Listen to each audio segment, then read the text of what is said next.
महायुति में CM face कौन? नितिन गडकरी का बड़ा बयान। महायुति को निर्णायक बहुमत मिलेगा। महाराष्ट्र विधानसभा चुनाव के बीच महायुति के मुख्यमंत्री चेहरे को लेकर केंद्रीय मंत्री नितिन गडकरी का बड़ा बयान आया है। उन्होंने कहा है कि ये चुनाव एकनाथ शिंदे, अजित पवार और देवेंद्र फडणवीस तीनों के नेतृत्व में हो रहा है और पार्टी हाईकमान के अलावा चुने गए प्रतिनिधि अपना नेता चुनेंगे। साथ ही पार्टी का शीर्ष नेतृत्व तय करेगा।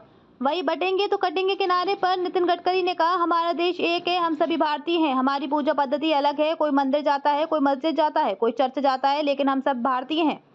हम सभी को आतंकवाद और देश के दुश्मनों के खिलाफ एकजुट होना चाहिए। यही इसकी भावना है। सभी भारतीयों को एकजुट होना चाहिए। ये उन्हें विभाजित करने का प्रयास नहीं है। लोग इसका अलग अलग अर्थ निकाल रहे हैं। इसके अलावा उन्होंने कहा कि बीजेपी, शिवसेना और एनसीपी का महायुति गठबंधन निश्चित रूप से महाराष्ट्र में जीत हासिल करने जा रहा है। हमें निश्चित रूप से निर्णायक बहुमत मिलेगा। मुझे विश्वास है कि हम जीतेंगे। मुझे लगता है कि हम इसे गठबंधन से लाभ मिलेगा और हम जीतेंगे। कांग्रेस और शिवसेना यूबीटी या एनसीपी, एससीपी और शिवसेना यूबीटी जो एक साथ आए हैं, उनके आम विचार क्या हैं? तस्वीर महाराष्ट्र में बनती नजर आ रही है।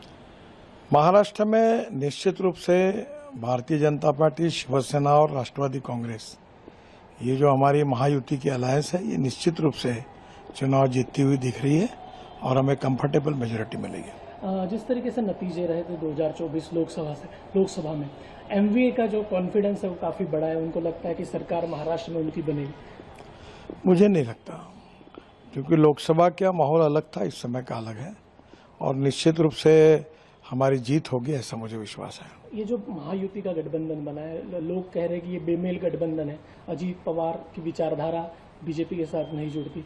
उनको लाया गया है केवल सत्ता के लिए। लोगों में एक इस तरीके से मैसेज है और कैडर भी थोड़ा सा नाराज है, ऐसा कहा जा रहा है। देखिए, पॉलिटिक्स में तो अलायंसेस बनती है, लोग आते हैं जाते हैं और पार्टी का विस्तार करने के लिए और चुनाव जीतने के लिए अलायंसेस बनती है।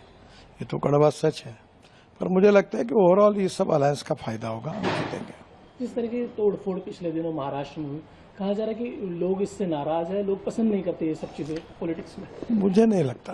देखिए, यहाँ जब दो फोर्सेस इकट्ठा होते हैं, अब वो तो कांग्रेस और शिवसेना साथ में आई, उनके कौन से विचार मिल रहे हैं, या एनसीपी के शरद पवार साहब के और शिवसेना के कौन से मिल रहे हैं? चुनाव में होता ही यही है। एक नारा नया लाया